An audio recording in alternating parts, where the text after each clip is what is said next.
my business partner, Tom. If you want to just wave to everybody. Tom Eckelman, my longtime business partner. Tony Castelli is with us tonight. He's our senior project manager. Kyle Ward is with us tonight. There's Kyle. Nick Walton has joined us from Pittsburgh. He's visiting family right now. Tim Cornell is with us. Just got back from Hawaii, it looks like. Josh Vito is with us. He's one of our track and field guys. And then, of course, Amanda is with us. Amanda is our chief operations officer, kind of keeps everything running and keeps us boys in check. So that is the team here. And I'm going to share my screen at this point and share my presentation for tonight. So give me just a second while I do that.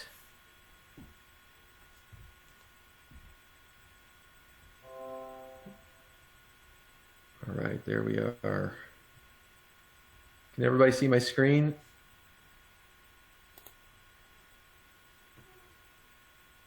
Is that a yes? I can't see anybody anymore.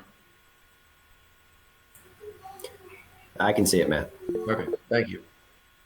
All right, so tonight this is a topic that we discuss very often in our office with many of you and with many of our clients. What are these in-person races going to look like moving forward? And we felt that it was an appropriate time to hold a webinar such as this to share some of this information with you guys. So here we go. Today's topic. So we're going to talk about kind of what the last year and the current state of the endurance industry looks like.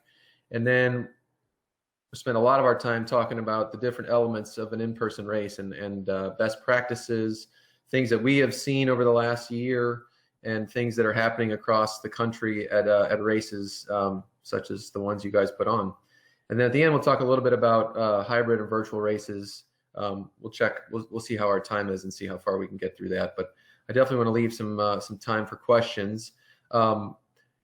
There is a chat function that you guys can use in Google Meet. You can search around for it there, but as there are questions, if you guys have questions as we go, you feel free to unmute yourselves and just ask the question. I'm happy to address any questions that might come up as we go, or just type it into the chat. And Tony or Tim, one of you guys, if you guys could just, if there's a question that's put into the chat, just go ahead and stop me and we can address it as we go. So on to the first one here. So the current state of the endurance industry. So it was not quite a year ago where everything just kind of ground to a halt, as everyone's well aware of. Some of our industry partners put some stats together that I thought some stats I'd share with you guys. Let's see here. I think I'm the only one that can admit people. So excuse me while I do that. All right.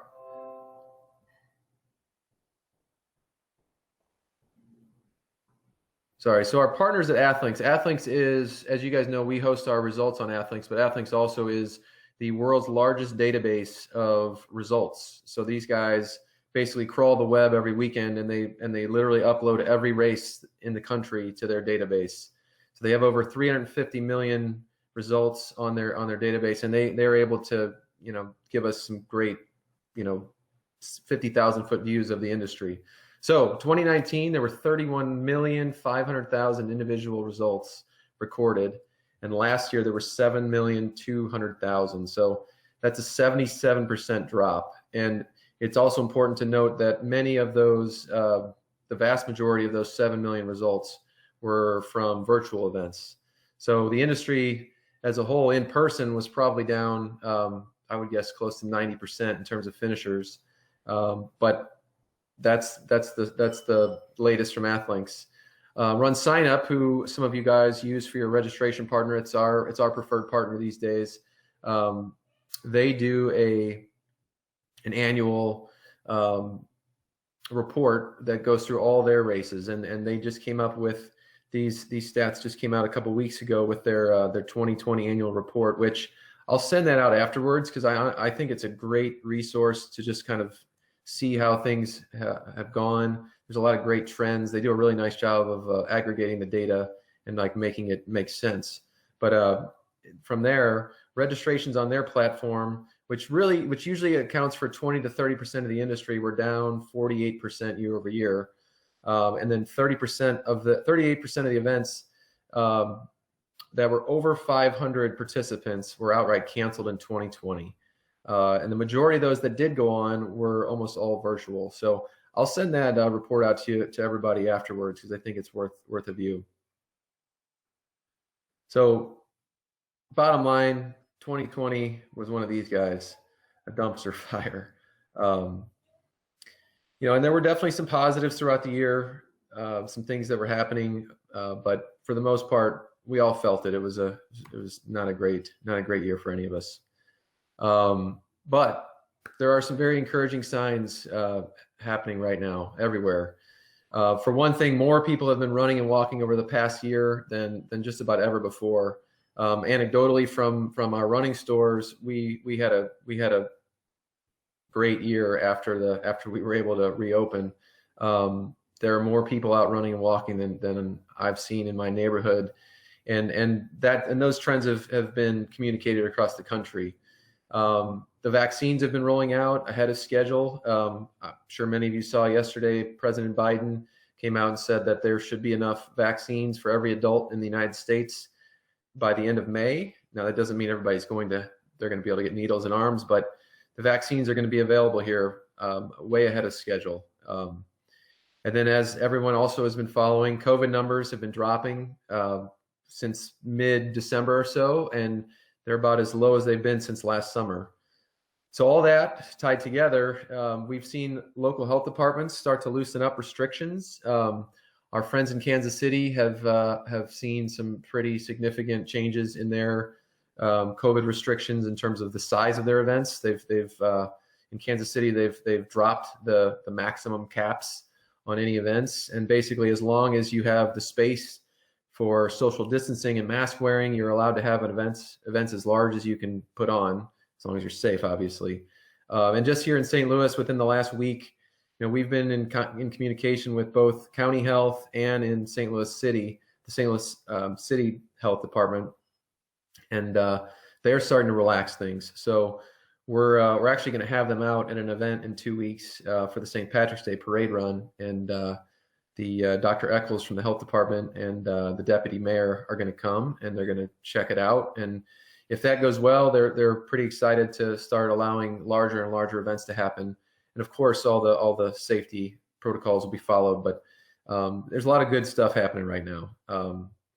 People are excited to race. The races that we did put on over the last year, everybody's been so thankful and excited to be there.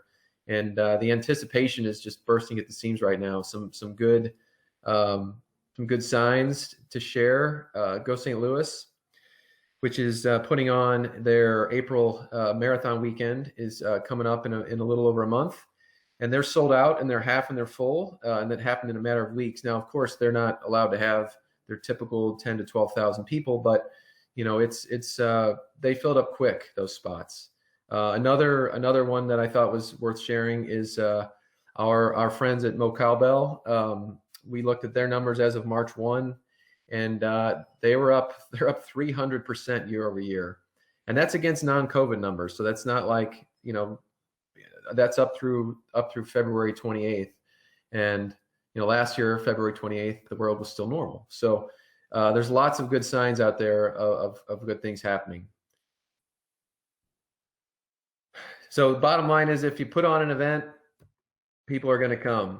So then the next question, obviously, is, do I want to put on an in-person event? And that's the question that all of you have probably been asking yourselves and talking about within your organization. And some of these questions that are probably floating around within your conversations are, is it safe to put on an event? And obviously, there's nothing 100% safe once you step foot out of your house. But I think everybody can agree that that's not a feasible, it's not a reasonable thing to ask people to do at this point.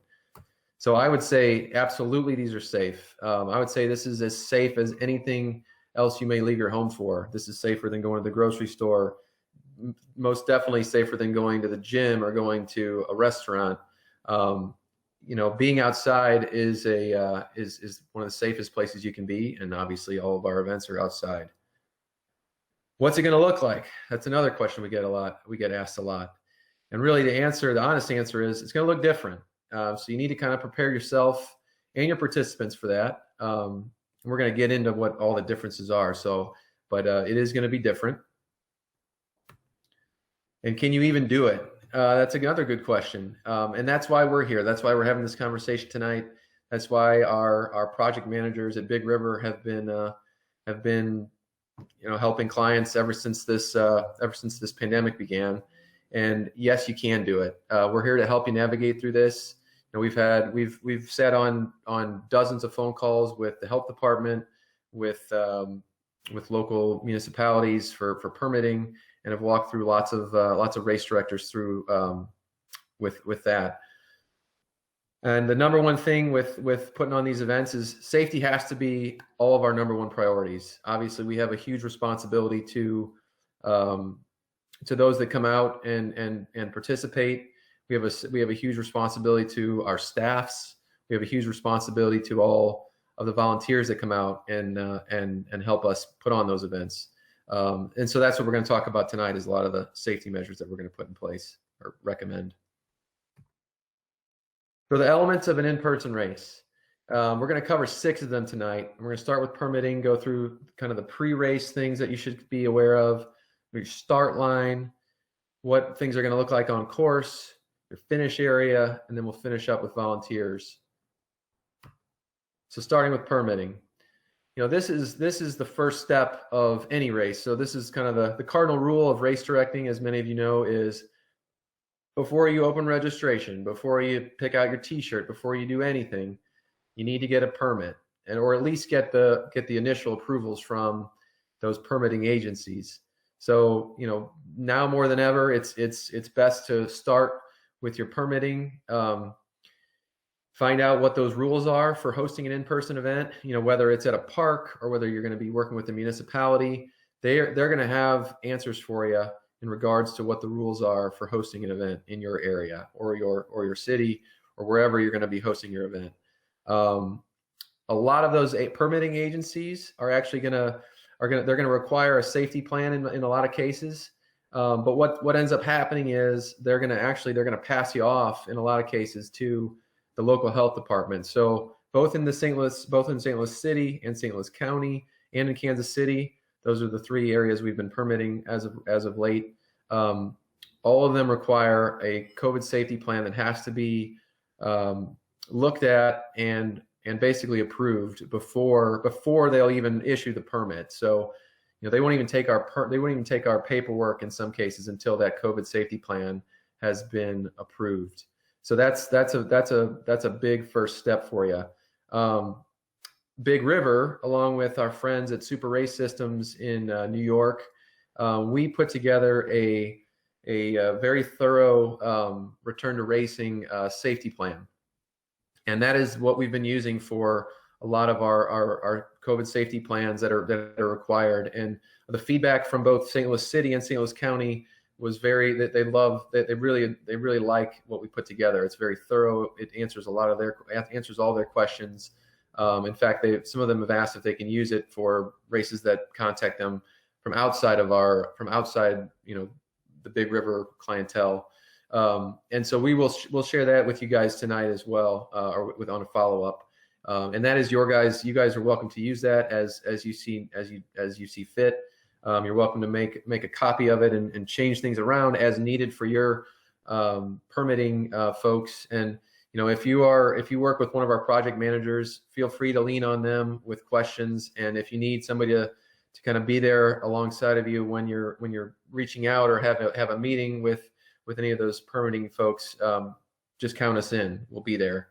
One of the biggest questions that you're going to ask of your permitting of your permitting agency, the city, the county, wherever you're going for your permit, is you're going to need more time. And the reason that you're going to need more time is your start line. So that's the next thing I'm going to talk about here. Any questions on permitting so far? All right. Like I said, if you have any questions, just shout them out.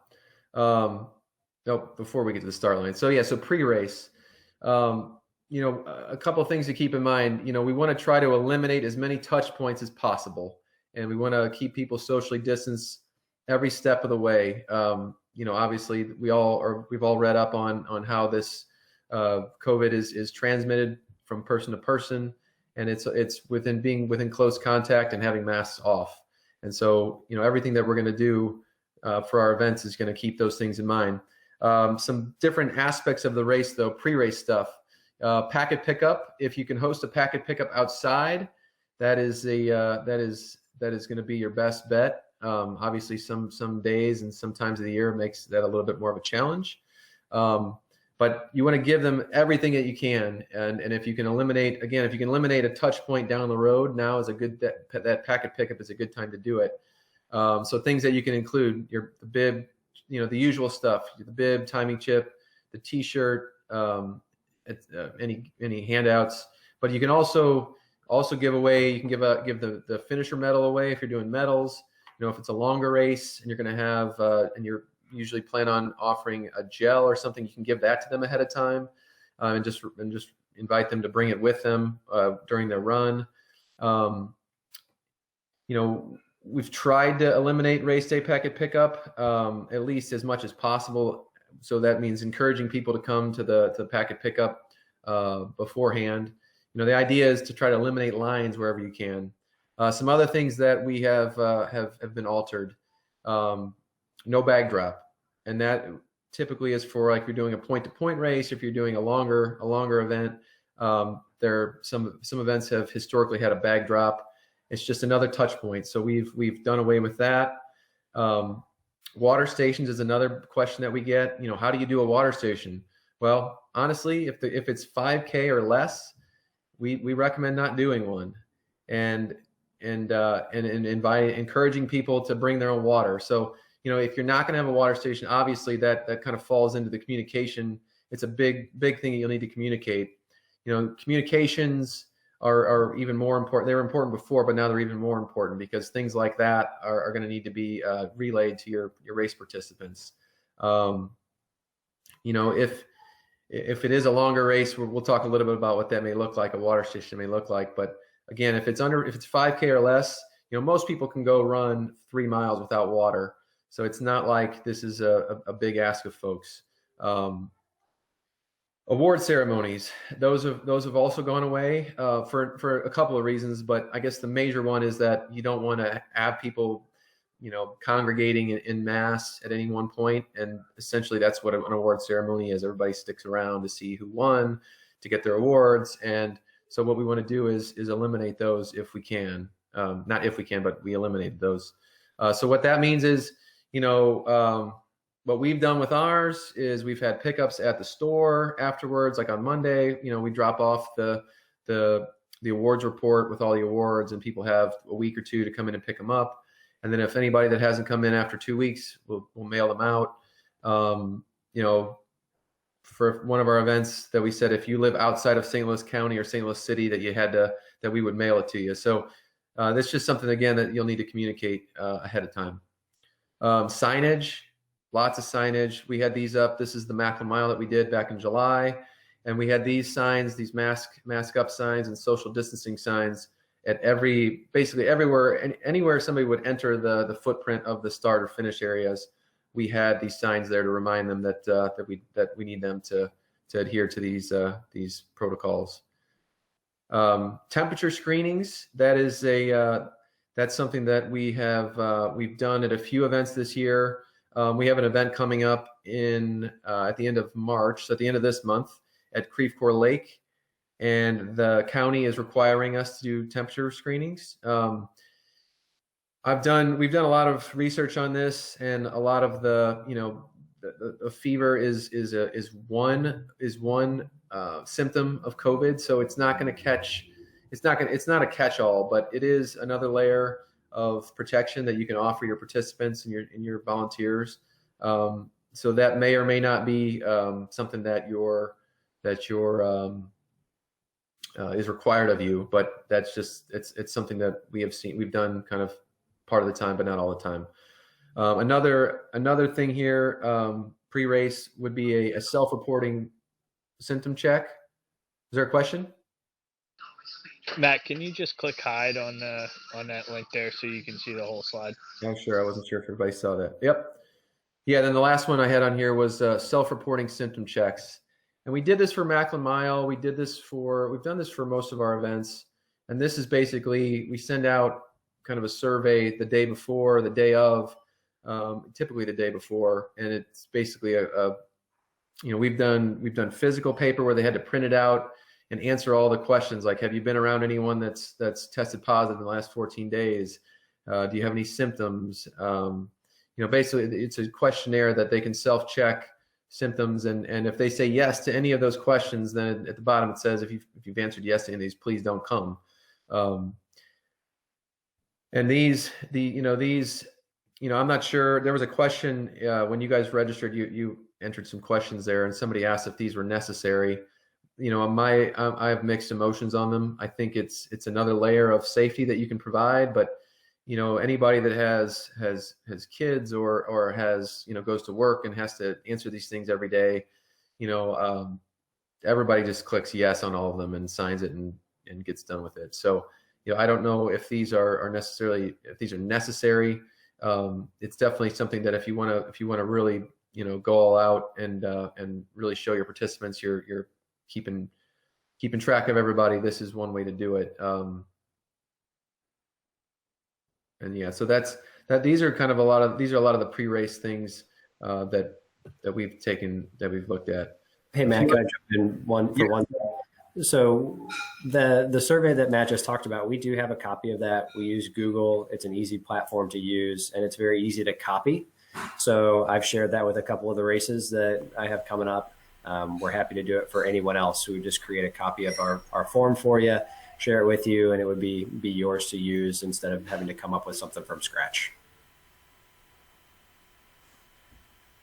And Great. Before we get started real quick, I'm going to get a new video reel started here. So just take a minute. Because this is what this is what the layperson pictures in their head when you say, "Oh, I'm going to go run a road race." This is what they see in their heads. And this is what health departments see when you say, "I want to hold a road race." And traditionally, this is what it looks like. You line them all up and you send them all out together, and but that is not what they look like now. And we're going to get into some examples and different things. So a COVID start line is much more organized. It's much more spread out, and it's going to be much safer than your traditional start line. And the way we're going to do that is by using start waves. And I apologize for all the words here, but and like I said, we'll send this to you guys after the fact too, so you don't have to necessarily write all this down. But start waves are going to be your absolute best way to control your crowds and guarantee everybody has a safe and fun experience. This allows you to control the number of athletes being released on course, and that allows you to keep a low density of runners on the course and at your finish line. It also helps you stagger out the arrival times of these participants as well. So depending on the size of your event, there's two different ways that we've seen folks assign waves. So the first one is you can have your race set up to where when the participant registers, they would choose a start wave.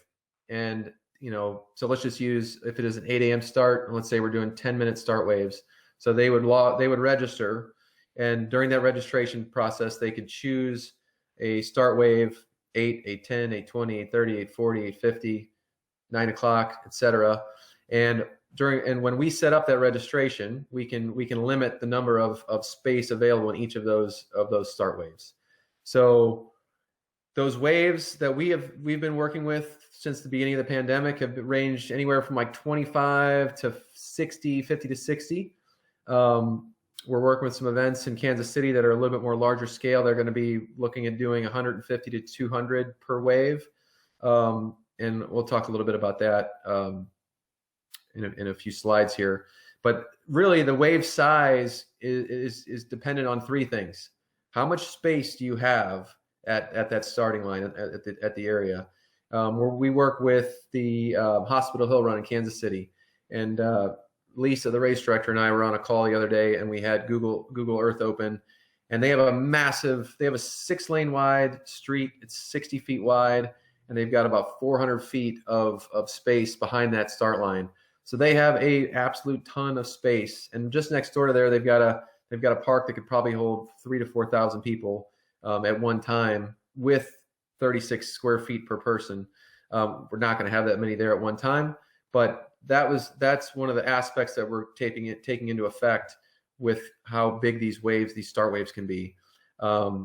Another thing that you need to consider, and when you're deciding on how big your wave size is going to be, is how wide is your course. So we're going to be doing waves of 25 to 50, somewhere in that ballpark for the race at Creve Coeur Lake Park. And we're going to keep them pretty small because we're going to be on bike paths, and we don't have 4-lane road to kind of give people the space to spread out. And then the last thing that you'll need to consider is how much time you have to keep your course open. And that really has probably more to do with the size, like the total size of your event, than it does the actual wave size. But these are all things that are going to play into the math, the math equation that's going to kind of let you know, like, how big can your event be, how big can the waves be, how many people are we going to release at a time, and I'll get into kind of more details here. So I want to share with you some of the start lines that we've constructed, and kind of and some of the numbers that we've done throughout the year. So the first one that we're going to share is the Macklin Mile, and this was the very first race that took place in St. Louis City or County since the pandemic began. So the pandemic began middle of March. This race was July. I can't remember if it was the beginning or end of July. I think it was toward the end of July. July. Yeah, end of July. So as you can see, we've got two start corrals here, and they're basically just two kind of coned lines. We had 250 participants, and we did waves of 25 people every 10 minutes. So as people were signing up for the Macklin Mile, they could basically choose. We had it set up to where they could choose which 10-minute wave that they were going to start in. Our communication to them ahead of time was, we asked that you please don't arrive more than 30 minutes before the start of your race, and we asked that you please stay away from the start corral until about 15 minutes before your race. So with this setup, 25 runners every 10 minutes, and then we release one runner every 10 to 15 seconds. We were getting through that wave of 25. It took us about 5 to 6 minutes to get everybody out on course. And then during that 4 minutes or so of empty corral, that's when we asked the next wave to go ahead and load the corral. And so that's how the Macklin Mile worked. And I'm going to show you a quick video of what that looks like here.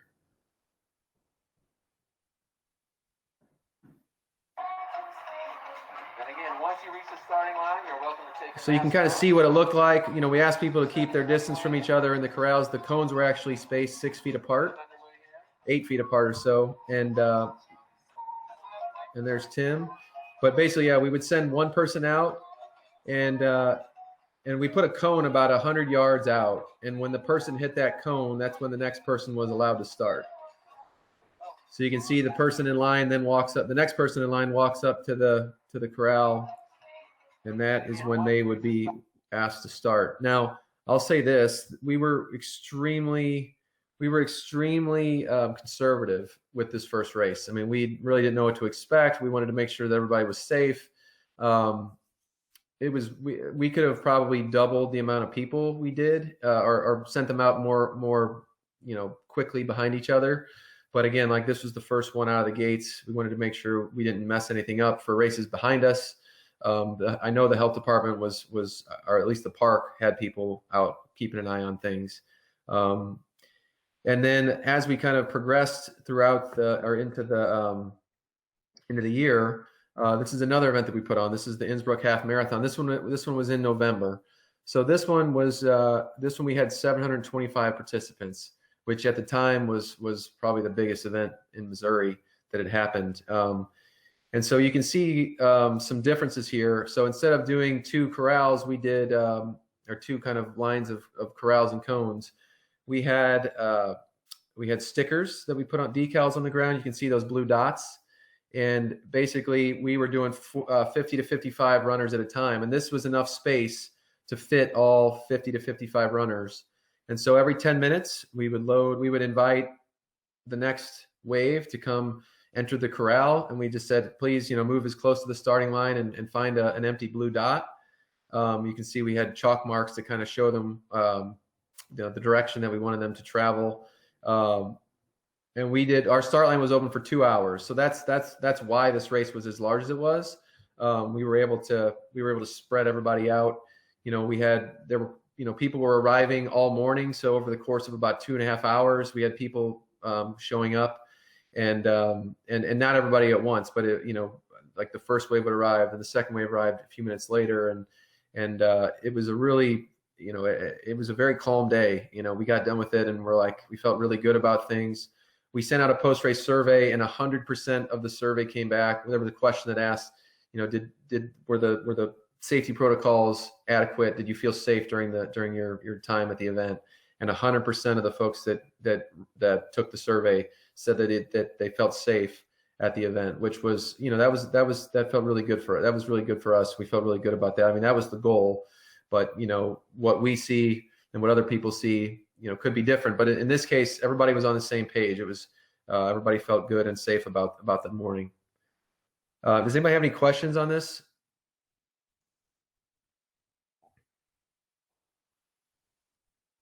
And so in this particular case, we were releasing 2 runners at a time, and we felt comfortable doing that because this race was run on roads the entire way.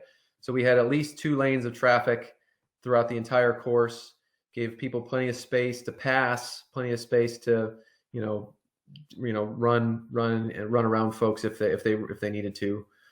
In this particular case, we assigned the waves ahead of time. So when people registered, we asked a question, what pace are you running?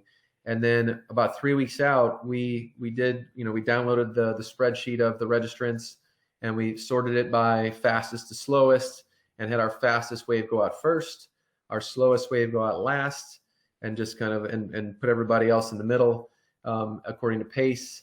And the idea behind that was, as they were being released onto course, they should naturally spread out. So if you're in a slower wave, you shouldn't catch anybody ahead of you. And if you're faster than those behind you, they should not be passing you. So the idea was to eliminate as much passing on the course as we could. A couple more pictures. So that's kind of the picture on the left, excuse me, is the chalk marks that showed people what to do. So as we got closer to the start line, we had four distinct lines that then merged down to 2, and then they got to the start line. And then the ask of everybody was that they please wear their mask until they're actually standing on the start line. At that point, they could take their masks off and start their race. And most people, I'd say 95% of folks, 98% of folks were happy to oblige. You had a few that got into the corrals without masks on, which, in as much as we could, we'd ask them to put their masks back on before they got to the start. But for the most part, everybody was very, very, very good at following our requests, safety requests. And then on the right, you can see this is an event that Go St. Louis put on in the fall that we were involved with. We had kind of named our waves just by the start time. They used a color coordinated system, so the bibs had stickers on them or were printed in that color, and that helped them with their runner check-in. And what they did like a holding corral 20 minutes prior, and then 10 minutes before they would send everybody over, or just a few minutes before, they'd send everybody over to the actual start line and start their run. Yeah, and this really is the choke point for the race. It's your most crowded area. So as you're thinking about your race, put extra time into thinking about the start area, because it is your highest area.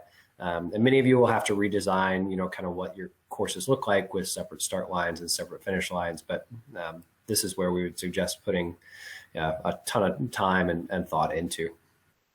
Yeah, good point. Good thing to bring up, Tim. And yeah, this is a lot of our conversations revolve around the start, and that is, like Tim said, going to be your probably your most densely populated point throughout the entire morning or afternoon.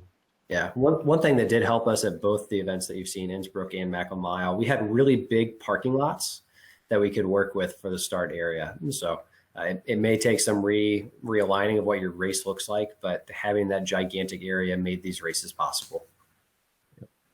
And then this was just released 2 days ago. This is Grandma's Marathon, which some of you are familiar with, up in Duluth, Minnesota, is planning on hosting an in-person event. Their event in person. Their event is typically the last weekend in June, and they are working with a crowd science expert. There is such a thing. They're out of the UK, and they put together this video, which is perfect to share with you guys, especially for some of you larger events. So at the top there is your traditional start, and at the bottom there you can see they have five corral lanes or 5 lanes that they're going to release people one at a time, and then wait about 10 to 15 seconds. That is exactly how we've done our events. So we've been releasing 1 to 2 people at a time. In this case, they're going to release 5. Again, it has to do with how wide your start area is. I'm going to play that one more time so you guys can see it. But you can see at the bottom there, they're releasing 5 at a time. They're waiting, maybe, it's not in scale here, but I would say you want to wait until they get about 50 yards, maybe, 100 feet to 50 yards ahead. And by doing that, you can see what it's going to look like.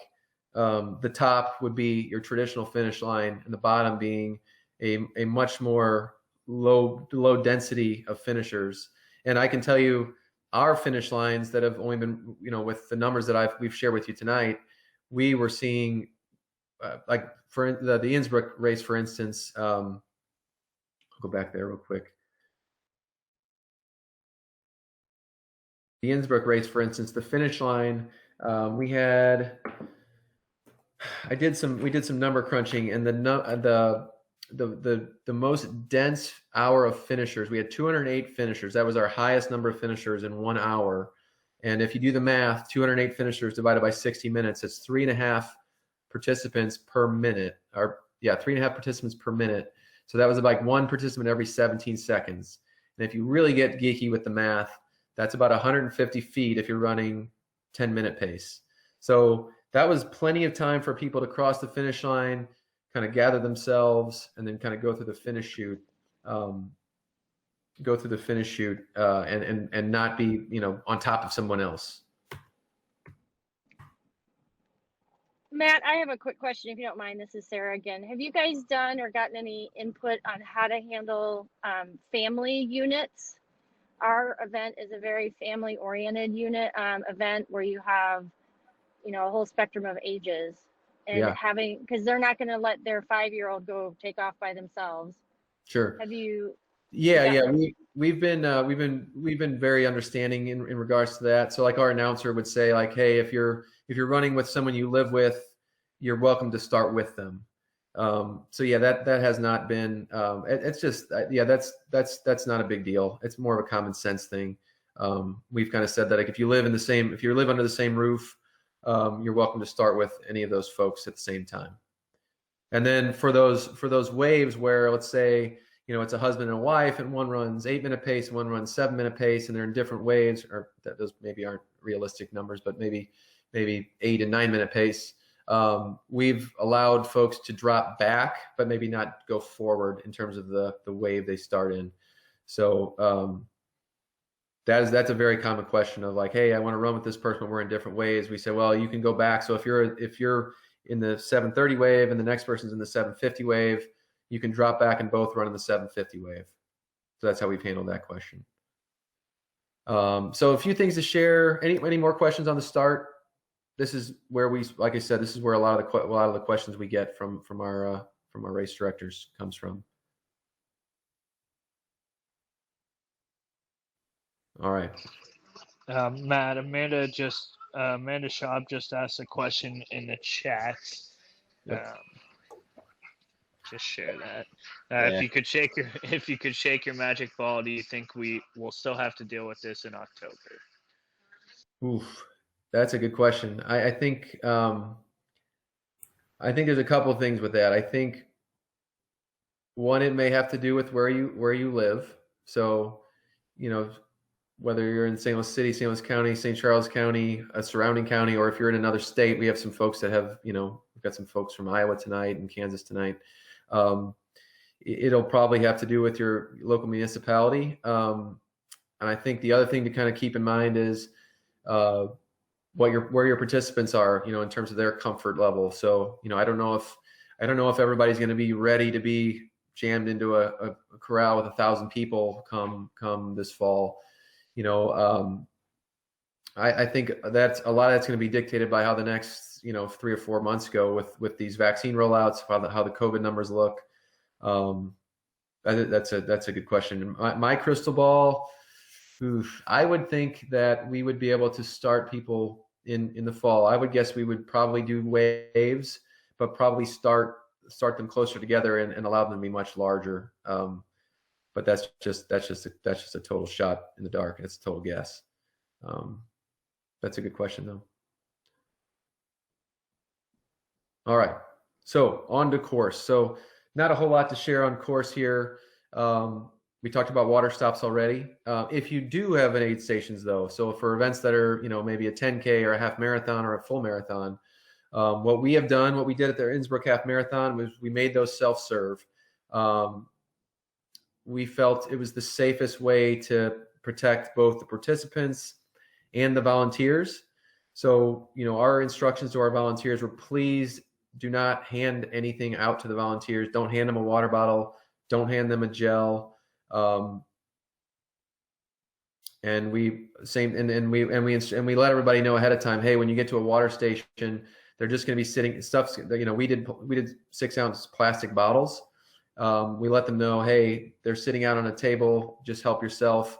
And then we had trash cans, one right after and one maybe a quarter mile down the road that they could drop them at. And surprisingly, happily, there was not hardly any trash. People were really good about finding those trash boxes and dropping their trash into those boxes.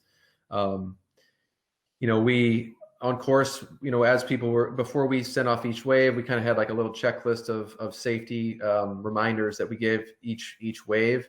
And one of those things was we encouraged folks, if they're going to pass, to give at least 6 feet of space. So in that particular race at Innsbruck, we had plenty of space, plenty of width. People could get around. If they were going to pass somebody, they had plenty of space to veer off to the other side of the road and go by. And then also a reminder, if you are going to do porta potties on site, to remember to provide hand sanitizer. That's easy to forget.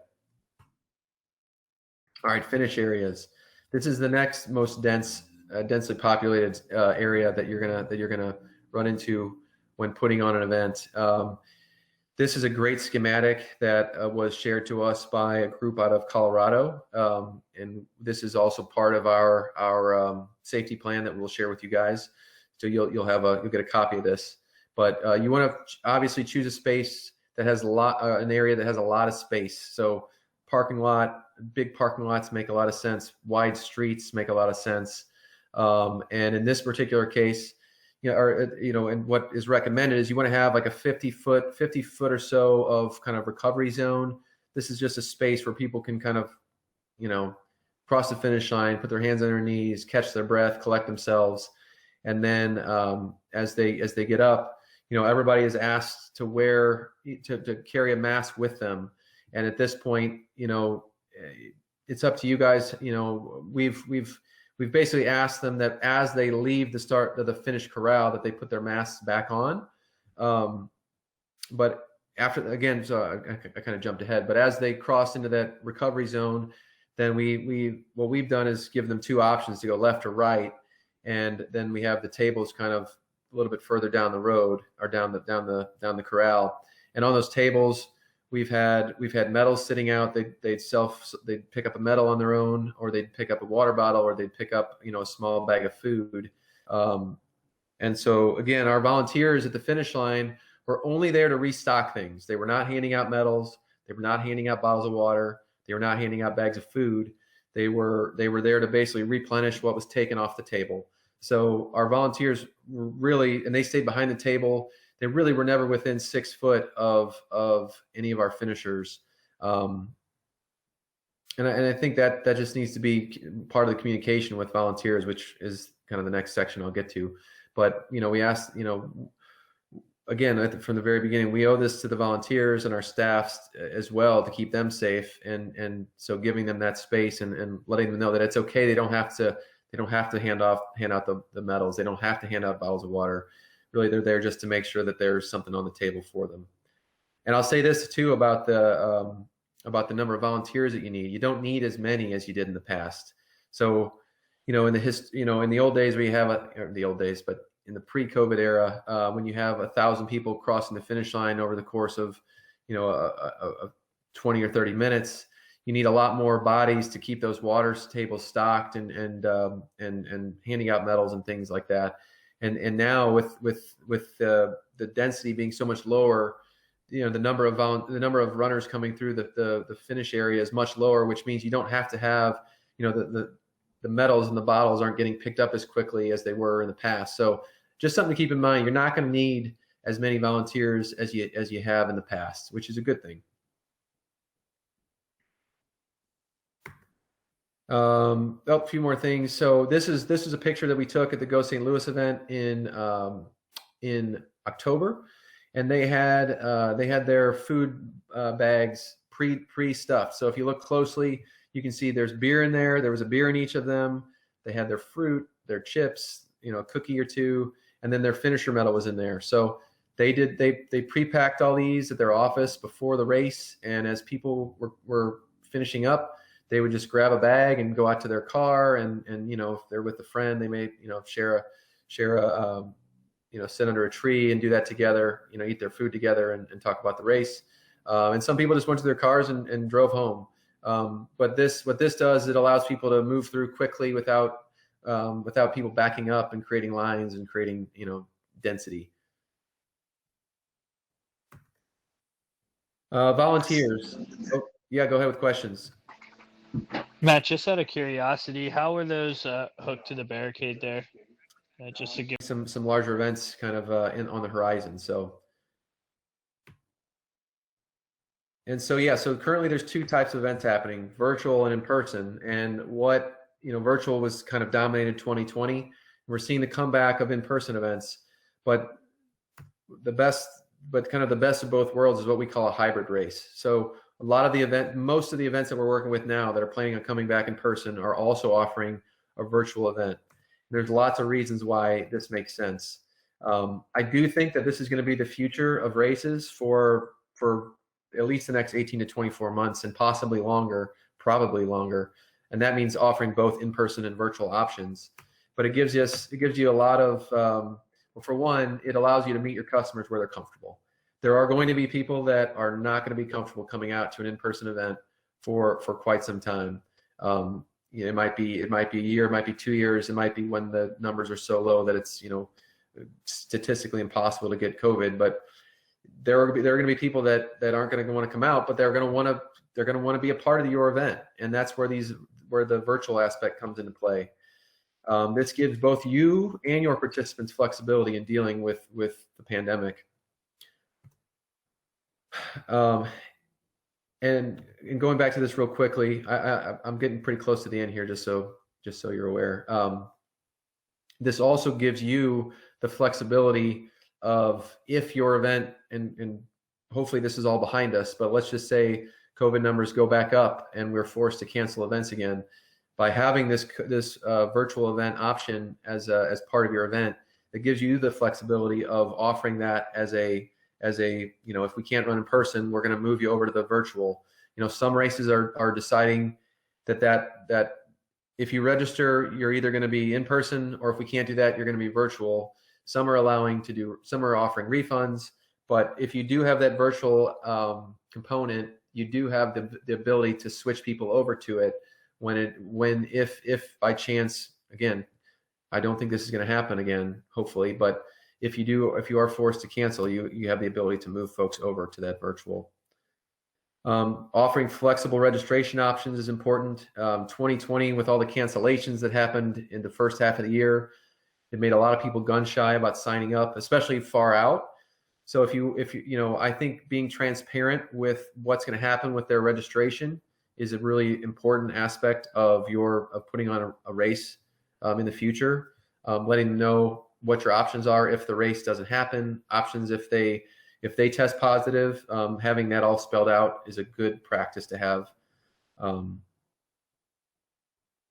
And if you have those if it's transparent, it does open up it does give people more confidence in signing up for your race early. Some of those options could be, you can let people to defer to next year. You can let them transfer their race participants to another race that you're putting on if you do more than one a year. You can allow them to transfer their registrations to somebody else. Let's say if they get sick and they want to give it to their friend. Also allow them to switch back and forth from in person. When we did the Innsbruck Half Marathon in November, we had probably, gosh, feel free to step in, any of the Big River guys. I would say we had 25 to 30 people reach out to us the week of the race and let us know that, my husband tested positive, so I'm not going to come. Can you please move me to the virtual? Absolutely. We had a lot of people go from in-person to virtual the week of the race because of whether either they tested positive or they were exposed to somebody that tested positive at work, or a spouse or a child. So you want to give them flexibility, and the virtual option gives them that flexibility. I kind of call it the Amazon policy. You want to have tons of options for people so that they feel invested. You're building long-term customers, not just a single year customer. So if you can make them feel like they're taken care of when something bad does happen, they're more likely to come back the next year. Yep.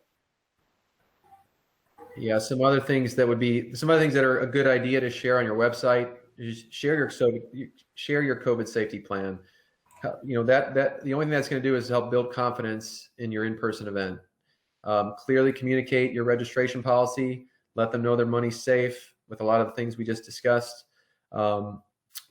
This is more of kind of a fun thing. Offer people the option to sign up for both the virtual and in person. So the Innsbruck Half Marathon, that's a good example that we did.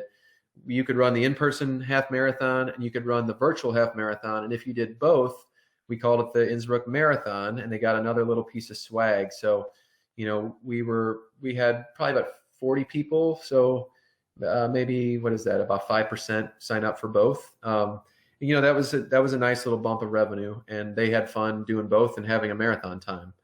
And then also we created FAQ questions that answer a lot of these questions that we got.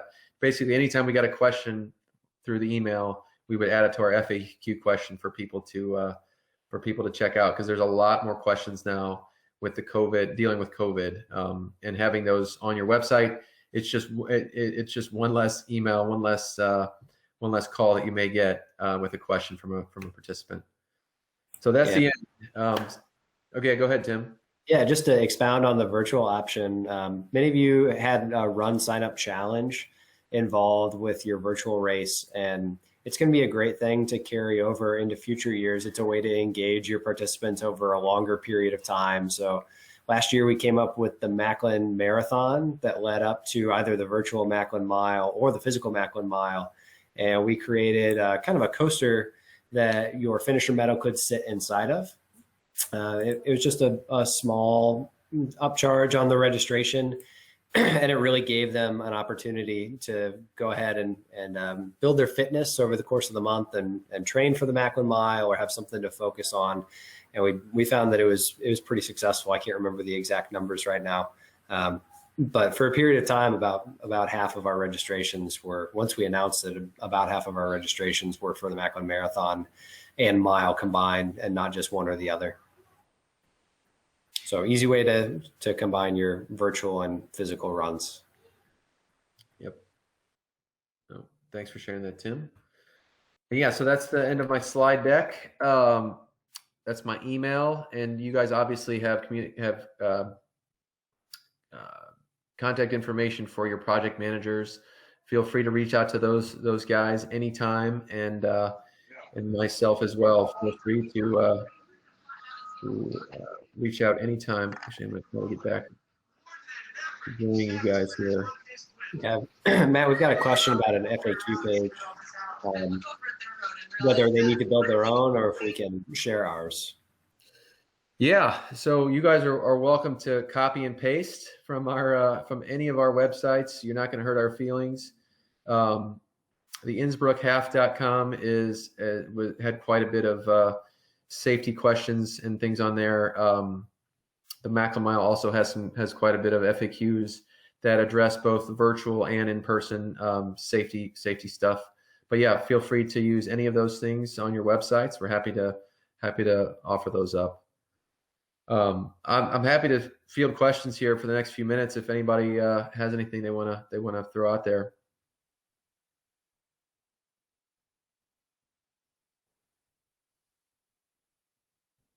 Well, great. Well, we certainly appreciate you guys joining us tonight. Hopefully you've learned a thing or two or taken away a few things that may help you with your events in this coming year. Normally we'd be doing this in person with a beer in the hand, and so we owe you all a beer. You can remind me next year. We normally have for those of you that have been with us for years, you know that we normally have a race director social this time of year, and we usually have everybody together, and we have beer and food, and they're able to tell some war stories over a cold beer. But that'll have to be next year, and but we look forward to seeing all of you guys in person again, and doing this together.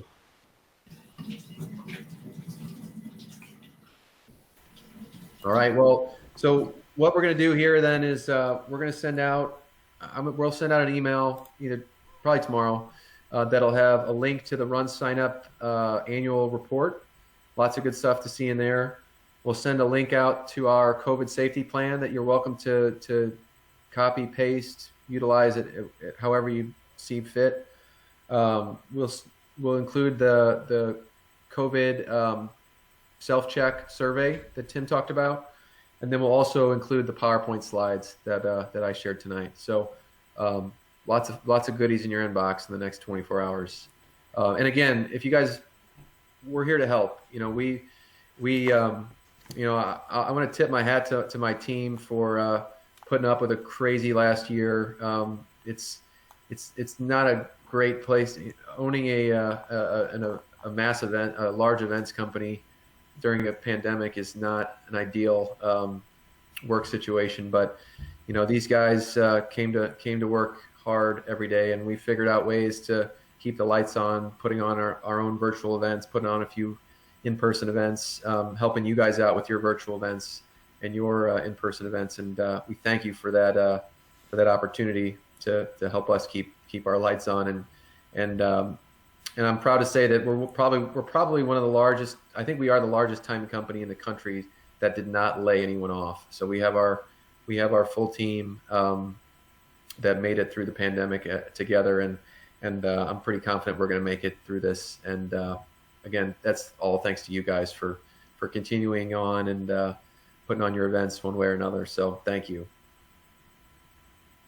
So at that, we'll say goodnight, and we will be in touch. And good luck to all of you with your events this year. We're here to help you in any way we can. So we'll talk to you guys all soon. Thanks a lot. Thanks, all.